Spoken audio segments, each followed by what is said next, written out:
Eagle team ముమ్మరంగా కొనసాగిస్తున్న ఈ ఏదైతే గాలింపులు ఉన్నాయో డ్రగ్స్ ని అరికడతాం, డ్రగ్స్ ని అనే మాట లేకుండా చేస్తామంటూ కూడా ఈగల్ టీం చాలా పెద్ద ఎత్తున అయితే సర్చ్ ఆపరేషన్ మొదలుపెట్టింది. అదే విధంగా ఇక్కడ నానక్రామ్గూడలో ఉన్న ఏదైతే ఏక్తా హైలాండ్ పార్క్ విల్లాస్ లో ఉన్న ఈ విల్లా లోపల కొంతమంది అనుమానాస్పదంగా ఉన్నారు, కొంతమంది పై మాకు అనుమానం ఉంది, కొంతమంది డ్రగ్స్ సేవిస్తా ఉన్నారు అనే సమాచారం అందడంతో ఈగల్ టీం వీరిపై దాడి చేయడం జరిగింది. దాడి చేసిన నేపథ్యంలో ఒక ముగ్గురిని అయితే పోలీసులు అదుపులోకి తీసుకోవడం జరిగింది. ఆ ముగ్గురిని అదుపులోకి తీసుకున్న సమయంలో వారికి డ్రగ్ టెస్ట్ చేయగా వారిలో ఇద్దరికి పాజిటివ్ రావడం జరిగింది. అందులో ముఖ్యంగా బయటపడింది ఒక బడా నేత వ్యక్తి బయటపడడం జరిగింది. అతడే కడప జిల్లాకు చెందిన జమ్మలమడుగు నియోజకవర్గ ఎమ్మెల్యే ఆదినారాయణ రెడ్డి కుమారుడు సుధీర్ రెడ్డి డ్రగ్స్ తీసుకుంటూ అడ్డంగా దొరికిపోవడం జరిగింది.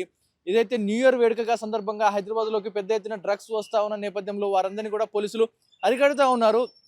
న్యూ ఇయర్ వేడుకలు అయిపోయినాయి, ఇవంతా అయిపోయిన నేపథ్యంలో ఇప్పటికి కూడా డ్రగ్స్ ఎక్కడి నుంచి వస్తూ ఉన్నాయి, వీరి లోపల ఎలా సేవిస్తూ ఉన్నారు అనే దానిపై పోలీసులు క్వశ్చన్ చేస్తూ ఉన్నారు. అతన్ని సుధీర్ రెడ్డిని లోపల తీసుకెళ్లి విచారిస్తూ ఉన్నారు. ప్రస్తుతం డ్రగ్ అడిక్షన్ ఏదైతే ఉందో ఆ డ్రగ్ అడిక్షన్ పోయేలా అతని ఒక సెంటర్లో పెట్టడం జరిగింది. ప్రెసిడెంట్ అయితే లోపల విచారిస్తూ ఉన్నారు.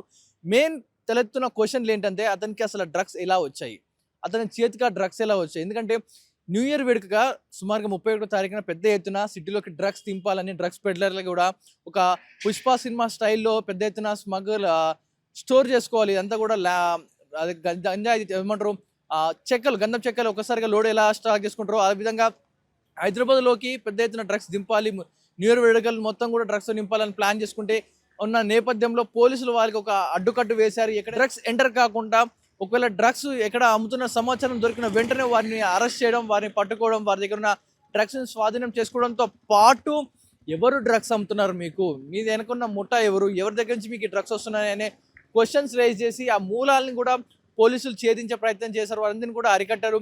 ఈ రోజు న్యూ ఇయర్ వేడుకల్లో ఎక్కడా కూడా మనకు డ్రగ్స్ పట్టుబడలేదు. చాలా మందికి మద్యం మత్తులో తూలడం జరిగింది, సుమారు 3000 మంది దొరకడం జరిగింది, కానీ డ్రగ్స్ అన్న ఆనవాళ్ళు రాలేదు. సో ఎంత ఈ పెద్ద ఎత్తున ఈగల్ టీం సర్చ్ ఆపరేషన్ చేసి ఈ యాంటీ నార్కోటిక్స్ వారు ఎంత సర్చ్ ఆపరేషన్ చేసి వీళ్ళని పట్టుకుంటే ఇంత కంట్రోల్కి వచ్చింది. సో సిటీలోకి బయటకు నుంచి డ్రగ్స్ వచ్చే అవకాశం లేని నేపథ్యంలో ఇక్కడ ఉన్న వారందరూ డ్రగ్స్ అలవాటు పడ్డ వారందరూ కూడా ఈ డ్రగ్స్ ఎంత రేట్ అయినా పెట్టి కొనేవాళ్ళు. ఒకటి సినిమా ఇండస్ట్రీలో రకుల్ ప్రీత్ సింగ్ సోదరుడు అమర్ ప్రీత్ సింగ్ కూడా మన హిమాయత్ నగర్లో దొరకడం జరిగింది. అతను కూడా కోసం పోలీసులు గాలిస్తూ ఉన్నారు. ఈ నేపథ్యంలో ఇప్పుడు ఈ హై రైజ్ విల్లాలో ఉంటా ఉన్న ఎమ్మెల్యే కొడుకు సుధీర్ రెడ్డి డ్రగ్స్ తీసుకుంటూ పట్టుపడ్డాడు. రేపు రాజకీయాల్లోకి వస్తాడేమో. మరి ఇప్పుడు ఆ తండ్రి కూటమి ప్రభుత్వంలో కడప జిల్లా నుంచి తండ్రి ఆదినారాయణ రెడ్డి ఇప్పుడు ఎమ్మెల్యేగా ఉన్నారు బీజేపీ తరఫున. మరి ఆయన ప్రతి ఒక్కరు కూడా వాక్యాలు వెల్లడిస్తూ ఉంటారు, నీతులు వెల్లడిస్తూ ఉంటారు, అందరూ కూడా భవిష్యత్తు కోసం మంచిగా ఉండాలని చెప్తూ ఉంటారు. కానీ అతని కొడుకే ఇప్పుడు డ్రగ్స్ కేసులో పట్టుబడ్డాడు. డ్రగ్స్ కేసులో పట్టుబడి సభ్య సమాజానికి ఏం మెసేజ్ ఇద్దాం అనుకుంటున్న వారి తండ్రి కావచ్చు ఇప్పుడు సుధీర్ రెడ్డి ఇప్పుడు పలుమార్లు ఇప్పటికే 2 సార్లు డ్రగ్స్ కేసులో పట్టుబడడం జరిగింది. 2 సార్లు డ్రగ్స్ కేసులో పట్టుబడ్డ అధికార బలంతోనో మరి ఇంకే బలంతో లేదు కానీ బయటికి రావడం జరిగింది. కానీ ఈసారి పోలీసులు మళ్ళీ పట్టుకున్నారు. మరి ఈసారి కూడా అతను బయటికి వెళ్తాడా, లేకపోతే అధికార బలంతో బయటికి వెళ్తాడా, లేకపోతే పోలీసు అతన్ని అదుపులోకి తీసుకొని డ్రగ్స్ ఎవరమ్మారు ఇతడికి, ఈ డ్రగ్స్ అతని చేతికి ఎలా వచ్చాయి, ఎందుకంటే యథేచ్ఛగా విల్లాలో కూర్చొని డ్రగ్స్ సేవిస్తూ ఉన్నారు. మరి ఎంత సెన్సిటివ్ ఇన్ఫర్మేషన్ పోలీసులకు అంతే ఇంత భారీ సర్చ్ ఆపరేషన్ చేసి అతన్ని పట్టుకుంటారు. ఇవన్నీ కూడా బయట కనపడవు. పోలీసులు ఎంత కష్టపడతా ఉన్నారు, ఎలాంటి సర్చ్ ఆపరేషన్ చేస్తూ ఉంటారు అనేది కూడా ఒకసారి ఇలా పట్టుకుంటే కానీ బయటకు పడరావు. మనం చూస్తూ ఉన్నాం ఏక్తా హైలాండ్ పార్క్ అని కనిపిస్తుంది. దీని వెనుక ఇండివిజువల్ విల్లాస్ ఉన్నాయి. ఇప్పుడు సెక్యూరిటీ కూడా మనం ఉన్నాయి. మీడియా లోపలికి అలౌ చేయదు. పోలీసులు ఏకదాటిగా దాడి చేయాలని నిర్ణయించుకున్నారు కాబట్టి వారు లోపలికి వెళ్ళడం జరిగింది. కానీ మామూలు మీడియాకి అయితే లోపలికి అలౌ చేయరు. సో ఇలాంటి విల్లాస్లో, ఇలాంటి హై రైజ్ విల్లాలో ఎగేచ్చగా మరి ఈ డ్రగ్స్ మరి లోపలే కొంతమంది అయితే సిటీలో చాలా వరకు కొన్ని ప్లేసెస్లో ఆ గంజాయి మొక్కలు విత్తనాలు తీసుకొచ్చి కొన్ని ఎంటీ ల్యాండ్స్లో విత్తనాలు వేసి నీళ్ళు పోసి మరి మొక్కలు పెంచుతూ ఉన్నారు. ఎందుకంటే సిటీలోకి డ్రగ్స్ వచ్చే అవకాశం లేదు కాబట్టి.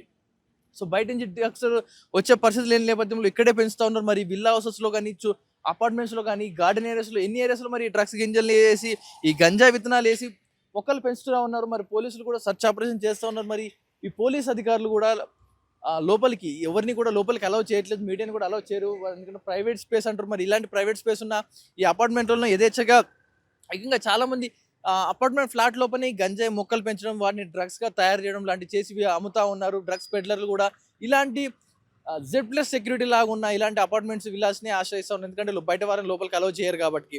మరి ఇలాంటి ప్లేసెస్లోని చాలా వరకు కూడా ఓపెన్ ఏరియాస్లో గంజాయి మొక్కలు పెంచడం, వాటిని తీసుకొచ్చి ఇక్కడ డ్రగ్స్గా తయారు చేయడం, లేదా గంజాయి సిగరెట్లు లాగా తయారు చేసి అమ్మడం, గంజాయి చాక్లెట్లు అమ్మడం, ఇలాంటి విల్లాస్ వాటిలనే జరుగుతూ ఉంటాయి. ఈ ఏక్తా విల్లాస్ కానీ ఇంకా చాలా వరకు కూడా ఏదైతే గేటెడ్ కమ్యూనిటీ ఫుల్ సెక్యూరిటీ ఉంటుంది. సెక్యూరిటీ ఎవరైతే కింద వాళ్ళు ఓనర్స్ చెప్తే కానీ ఇక్కడ ఉన్న వారిని లోపలికి అలౌ చేయరు, బయట ఉన్న వాళ్ళని. అలాంటి సెక్యూరిటీ ఉన్న ప్లేసెస్ విల్లాస్ తీసుకొని అందులో డ్రగ్స్ తయారు చేయడం, గంజాయి పెంచడాలను చేస్తూ ఉన్నారు. మరి పోలీసులకు వచ్చిన సమాచారం మేరకు ఏకంగా ఒక ఎమ్మెల్యే కొడుకు, కడప జిల్లాకు సంబంధించిన ఆదినారాయణ రెడ్డి కొడుకు సుధీర్ రెడ్డి ఏకంగా గంజాయి సేవ్స్ దొరికాడు.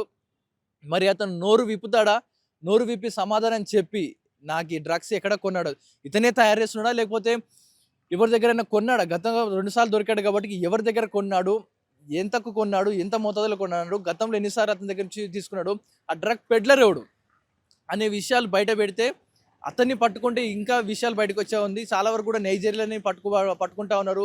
గోవా, బెంగళూరు నుంచి కూడా డ్రగ్స్ ఇంపోర్ట్ అవుతూ ఉన్నాయి, ఇక్కడికి షిప్ల యార్డ్లో వస్తూ ఉన్నాయి. మరి ఈగల్ టీం ఇంత భారీ ఎత్తున సర్చ్ ఆపరేషన్ చేస్తూ ఉన్నా ఇలాంటి పెద్దందారుల కొడుకులు, డబ్బున్నోళ్ళ కొడుకులు ఇదే యథేచ్ఛగా డ్రగ్స్ కొనుక్కుంటూ గంజాయి సేవిస్తూ మాదక ద్రవ్యాలు సేవిస్తూ ఉన్నారు. ఒకవేళ వాళ్ళు సేవించి ఇంట్లోనే పడి ఉన్నా ఏం కాదు, కానీ ఒక్కోసారి వీళ్ళు హై డోస్ డ్రగ్స్ తీసుకొని గంజాయి తీసుకొని ఆ స్పోర్ట్స్ కార్లు వేసుకొని రోడ్డు మీదకి వస్తూ ఉంటారు. విచ్చలవిడిగా ఆ డ్రంక్ అండ్ డ్రైవ్లో తోలుతూ ఇష్టం వచ్చిన వారు గుద్దేసుకుంటూ వెళ్ళిపోతారు. ఇంకొకరి జీవితంలో విషాదం నింపుతారు, వారు ప్రాణాలు తీస్తూ ఉన్నారు. డ్రగ్స్ తీసుకున్న సమయంలో మీరు మీ కుటుంబంలో విషాదం నింపడమే కాకుండా ఇంకొకరి కుటుంబంలో విషాదం నింపే చేస్తూ ఉన్నారు. మరి పోలీసులు అయితే దీనిపై ఉక్కుపాదం మోపే ప్రయత్నం చేస్తూ ఉన్నారు. మరిన్ని విషయాలు ఈ కస్టడీలో తీసుకొని విచారిస్తే తప్ప మరిన్ని విషయాలు బయటకు వచ్చేలా కనపడలేదు. మరి మరిన్ని వివరాల కోసం చూస్తుండండి ఆర్టీవీ. మీ అభిప్రాయం ఏంటి? నిజంగా అతను డ్రగ్స్ కొన్నాడా, కొని సేవించాడా, లేకపోతే అతను కూడా ఏమైనా ఈ ముఠాతో ఏమైనా సంబంధాలు ఉన్నాయా? మీ అభిప్రాయం ఏంటో కామెంట్ రూపంలో తెలియజేయండి. కెమెరా పర్సన్ కోటితో పవన్ వాయిదేవ్, ఆర్టీవీ, హైదరాబాద్. చరిత్ర సృష్టించినోడు ఇప్పుడు ఆ చరిత్రని తిరగరాయబోతున్నాడు. అబద్ధాల గోడల్ని బద్దలు కొట్టి నిజాలను రాగా మీ ముందుంచబోతున్నాడు. నిజమైన వార్తల కోసం వెంటనే డౌన్లోడ్ చేసుకోండి రా యాప్ని.